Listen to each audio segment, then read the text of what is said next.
Maulana university భూములకు సంబంధించి మరొకసారి కూడా పెద్ద ఎత్తున పంచాయత్ జరుగుతుంది. అక్కడ కలెక్టర్ కూడా వెళ్ళి నోటీసులు ఇవ్వడంతో ఆ యూనివర్సిటీకి సంబంధించి ఇప్పటికే పెద్ద ఎత్తున అక్కడ గందరగోళ పరిస్థితి ఉంది. అదే విషయం మీద మనతో మాట్లాడడానికి BJP deputy floor leader MLA Payal శంకర్ను ఒకసారి మాట్లాడించేటువంటి ప్రయత్నం చేద్దాం. సార్, ఎస్సీకి సంబంధించిన ఇష్యూకి సంబంధించి అది క్లోజ్ అయింది అనుకుంటే మరొక యూనివర్సిటీ మీకు ప్రభుత్వం నోటీసులు ఇచ్చింది. దాన్ని ఎలా చూస్తారు సార్? గతంలో 10 ఏళ్ళు టీఆర్ఎస్ పార్టీ ఈ రాష్ట్రాన్ని పరిపాలించినప్పుడు కూడా ఈ తెలంగాణ రాష్ట్రంలో ఉన్నటువంటి భూములను అమ్మి మాత్రమే ఈ రాష్ట్రాన్ని పరిపాలించింది.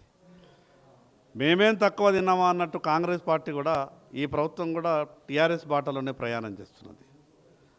గతంలో ఎస్సీ భూముల విషయంలో వాళ్ళు మొదలు పెట్టుకున్నప్పుడు మేము ఆ రోజు భారతీయ జనతా పార్టీ చెప్పినాం.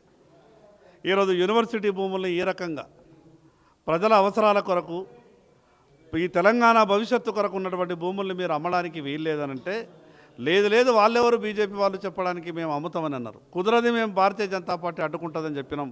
ఆ రోజు తెలంగాణ ప్రజలంతా కూడా మాకు అండగా నిలబడ్డారు. న్యాయస్థానాలు అండగా నిలబడ్డాయి. ఆ రోజు ఎస్సీ భూముల్ని ఆపేసినాం. 6 నెలల తర్వాత ప్రభుత్వం మళ్ళా మొదలుపెట్టింది. కానీ ఈ రాష్ట్ర ముఖ్యమంత్రి రేవంత్ రెడ్డి గారికి చెప్పదలుచుకున్నాం.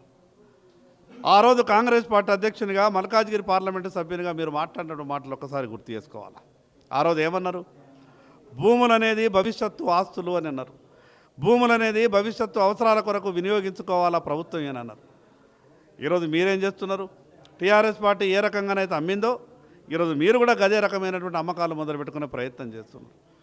మీరు ఈరోజు యూనివర్సిటీకి ఇచ్చినటువంటి భూమి అంత వినియోగంలో లేదు, మిగతాది ఖాళీగా ఉన్నది అమ్మేస్తున్నామనంటే మరి భవిష్యత్తులో బిల్డింగ్లు అవసరం వస్తే, భవిష్యత్తులో అవసరాలు వస్తే ఆ రోజు భూమి పక్కకెళ్ళి తీసుకొచ్చి ఆ భూమికి జైంట్ చేస్తారా? ఆకాశంలో నిర్మాణాలు చేపడతారా?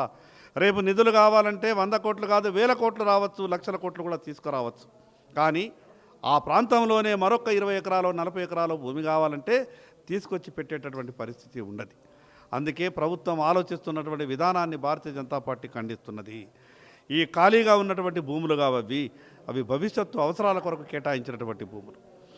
ఆ రోజు 50 ఏళ్ళ కింద, 60 ఏళ్ళ కింద, 70 ఏళ్ళ కింద కేటాయించినటువంటి భూములు ఆ రోజు గొప్పగా అన్ని ఇన్స్టిట్యూషన్స్కు కేటాయించారు. కాబట్టే ఈరోజు ఆ ఇన్స్టిట్యూషన్స్ అన్నీ కూడా గొప్పగా అభివృద్ధి చెందుతున్నాయి. ఆనాడు పాలించినటువంటి పాలకులు 2 ఎకరాలు 4 ఎకరాల్లో సరిపోతుంది కదా బిల్డింగ్, అంతకన్నా భూమి అవసరం లేదని కేటాయింపులు జరిగి ఉంటే ఈరోజు మరి ఇంత గొప్పగా అభివృద్ధి జరుగుతుండేనా? అందుకే ఆ ఆలోచన ప్రభుత్వానికి వస్తే విరమించుకోవాల్సిందిగా భారతీయ జనతా పార్టీ డిమాండ్ చేస్తున్నారు. ఇంకోసారి ఫోన్ ట్యాపింగ్కు సంబంధించి మరొకసారి తెర మీదకి వచ్చింది. ముఖ్యమంత్రి తమ్ముడికి కూడా నోటీసులు ఇచ్చింది ఈరోజు రమ్మని. అసలు ఫోన్ ట్యాపింగ్ కొంత మర్చిపోతున్నారు అనుకున్న మూమెంట్లో మళ్ళీ తెర మీదకి వస్తుంది. ఎలాగో సార్ ఆ కేసుకు సంబంధించి సిట్టు విచారణ? మాకేమనిపిస్తున్నదంటే ఈ మధ్యన టీవీలలో సీరియళ్ళు తక్కువైనాయి, పేపర్లలో కూడా కొన్ని కథనాలు వస్తుంటే నెల మాసపత్రికలు, అదేవిధంగా మిగతా కొన్ని పత్రికలలో సీరియళ్ళు వస్తున్నాయి. అవన్నీ కూడా తగ్గిపోయినాయి. కాబట్టి ఈ ఫోన్ ట్యాపింగ్ సీరియల్ని మీరు చూడండి అనే విధంగా ప్రభుత్వం చూపిస్తూనే ఉన్నది. ఈ విచారణ పేరు మీద మేమేదో చేస్తున్నట్టు ప్రజల లోపల ఒక చర్చ జరగాలన్నట్టు చేస్తున్నట్టు మాత్రమే అనిపిస్తూ ఉన్నది. ఆధారాలు గొప్పగా ఉన్నాయని చెప్పారు కదా, ఏ రకంగా రిలాక్సేషన్ ఇచ్చే విధంగా ఈరోజు సుప్రీంకోర్టులో హరీష్ రావు మీద సరైన వాదాలు ప్రభుత్వం వాదించలేదు అనిపిస్తూ ఉన్నది. మరి అదేవిధంగా ముఖ్యమంత్రి గారే కదా స్వయంగా నా ఫోన్ ట్యాపింగ్ చేశారని గతంలో పీటీసీ ప్రెసిడెంట్గా మల్కాజ్గిరి ఎంపీగా మాట్లాడారు కదా. మరి ఎందుకు ఈరోజు ముఖ్యమంత్రి గారిని ఇంకా ఆ సిట్టు ప్రశ్నిస్తలేదు, ఆ సిట్టు విచారణ చేస్తలేదు, సిట్టు ఇంకా సమాచారం తీసుకుంటలేదు? ఏదైనా 2 ఏళ్ళు గడిచిపోయింది. విచారణ పేరు మీద మీకు 2 ఏళ్ళు 3 ఏళ్ళు 4 ఏళ్ళు పడితే రేపు దోషుల మీద చర్యలు ఏం తీసుకుంటారు? ఏదైనా ఆ జరిగినటువంటి ఫోన్ ట్యాపింగ్ అది ఘోరాతి ఘోరమైనటువంటి నేరం. ఈ రాష్ట్రంలో ఉన్నటువంటి నేతలనే కాకుండా ఈ దేశంలో ఉన్నటువంటి జడ్జిలను సైతం విడిచిపెట్టకుండా నడిచింది అని అంటే దాని మీద సీరియస్గా జరగాలి. పూర్తిగా విచారణ పూర్తయి దోషుల మీద కఠిన చర్యలు తీసుకోవాలి. కానీ కేవలం రాజకీయంగా చర్చ జరగడానికి మాత్రమే ఫోన్ ట్యాపింగ్ వ్యవహారం జరిగితే అది మంచిది కాదు. ఇంకొకటిసారి ఈరోజు టీపీసీసీ విస్తృత స్థాయి సమావేశం జరుగుతుంది. దానికి సంబంధించి ఏం చెప్తారు? ఎందుకంటే ఈ బిల్లుకు సంబంధించి వీబీ జీరాంజీ బిల్లును ఇప్పటికే శాసనసభ తిరస్కరించి ఆమోదం తెలిపింది, మీరు కూడా ఉన్నారు సభలో. దానికి సంబంధించి కూడా గ్రౌండ్లోకి తీసుకెళ్లాలని చెప్పి సూచించేటువంటి అవకాశం ఉంది. కాంగ్రెస్ పార్టీ ఏం తీసుకెళ్తుంది గ్రౌండ్లకు? 100 రోజులు ఉన్నటువంటి పనిని 125 రోజులకు ఇష్టం. ఈరోజు అంటే పేదలు ఎక్కువ డబ్బు సంపాదించడం, పేదలు ఎక్కువ సంపాదించి సంతోషంగా ఉంటే కాంగ్రెస్ పార్టీకి ఇష్టం ఉండదు. కాంగ్రెస్ పార్టీ చేయలేని పని ఈరోజు భారతీయ జనతా పార్టీ చేసింది. 100 రోజులకే పరిమితం చేసినటువంటి ఉపాధి హామీ కూలీల సంఖ్యని 125 రోజులకు పెంచినాం. వారం రోజుల లోపల వాళ్ళకు డబ్బులు పడాలా, వాళ్ళ ఖాతాలో కూలీలకని చట్టంలో మార్పులు చేసినాం.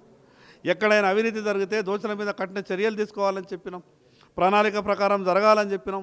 వ్యవసాయ పనులలో రైతులకు ఇబ్బంది కావద్దని చెప్పినాం. ఇంత గొప్పగా బిల్లు ఉంటే ఈ కాంగ్రెస్ పార్టీకి అర్థం కాక భారతీయ జనతా పార్టీకి పేరు వస్తుంది, నరేంద్ర మోడీ గారికి పేరు వస్తుందని ఒక అక్కస్తోనే ఈ రకంగా బిల్లులో ఏదో లోపాలు ఉన్నట్టు చర్చ చేసే ప్రయత్నం చేస్తూ ఉన్నారు. ఈ రాష్ట్రంలో పక్కన మినుకుమైన 2 రాష్ట్రాల్లో కాంగ్రెస్ పార్టీ ప్రభుత్వాలు ఉన్నాయి ఈ దేశంలో. కానీ భారతదేశంలో మిగతాయన్నీ కూడా భారతీయ జనతా పార్టీ ప్రభుత్వాలు కదా. మా ప్రభుత్వాలు ఉన్న దగ్గర మా ప్రభుత్వాలు చెప్పాయా ఏమన్నా ఇబ్బందులు ఉంటే? ఇబ్బందులు ఎక్కడా లేవు. జరిగినటువంటి చట్టాన్ని పూర్తిగా మేము అధ్యయనం చేసినాము. ప్రజలకు మంచి జరిగే చట్టం కాబట్టి దాన్ని కాంగ్రెస్ పార్టీ ఎంత దుష్ప్రచారం చేసే ప్రయత్నం చేసినా తెలంగాణ ప్రజలు నమ్మరు. పేరు కాడికి వచ్చేసరికి పేరు మీదనే ప్రధానంగా కూడా చర్చ పెడుతుంది. పేరు మార్చడం, గాంధీని తీసేసి గాడ్సే వారసుల బీజేపీ అనేది కూడా కొంత ఎలాబరేట్ చేసేటువంటి ప్రయత్నం కాంగ్రెస్ చేస్తుంది. First Congress party mind set మారాలి. ఈరోజు ఏదో మహాత్మా గాంధీ కాంగ్రెస్ పార్టీ సభ్యుడు అన్నట్టు, కాంగ్రెస్ పార్టీకే సంబంధించిన వ్యక్తి అన్నట్టు వాళ్ళు మాట్లాడే ప్రయత్నం చేస్తారు. మహాత్మా గాంధీ దేశ ప్రజలందరికీ సంబంధించిన వ్యక్తి. అందరికన్నా ముందు భారతీయ జనతా పార్టీ గౌరవిస్తుంది. నిజంగా మహాత్మా గాంధీ పేరుగిన ఈ కాంగ్రెస్ పార్టీ ప్రేమగిన ఉంటే కాంగ్రెస్ పార్టీకి ఈ రాష్ట్రంలో ఇళ్ళు కడుతున్నారు కదా, మరి ఇందిరమ్మ ఇళ్ళని ఎందుకు పెట్టిన? మహాత్మా గాంధీ ఇళ్ళని పెట్టుంది కదా. మీరు పెట్టే ప్రభుత్వ పథకాలలో మహాత్మా గాంధీ పేరు పెట్టుకోవడానికి మీకు మనసొప్పది. మీరు చేసే కార్యక్రమాలలో మహాత్మా గాంధీ పేరు పెట్టుండి, మీరు చేసే కార్యక్రమాలలో అంబేద్కర్ పేరు పెట్టుండి. ఎందుకు అంబేద్కర్ ఇళ్ళని పెట్టరు?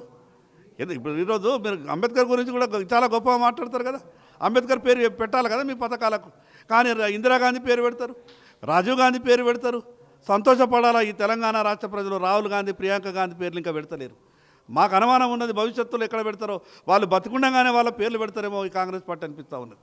భారతీయ జనతా పార్టీ ఈ దేశాన్ని నిబద్ధతతో పాలిస్తున్నది.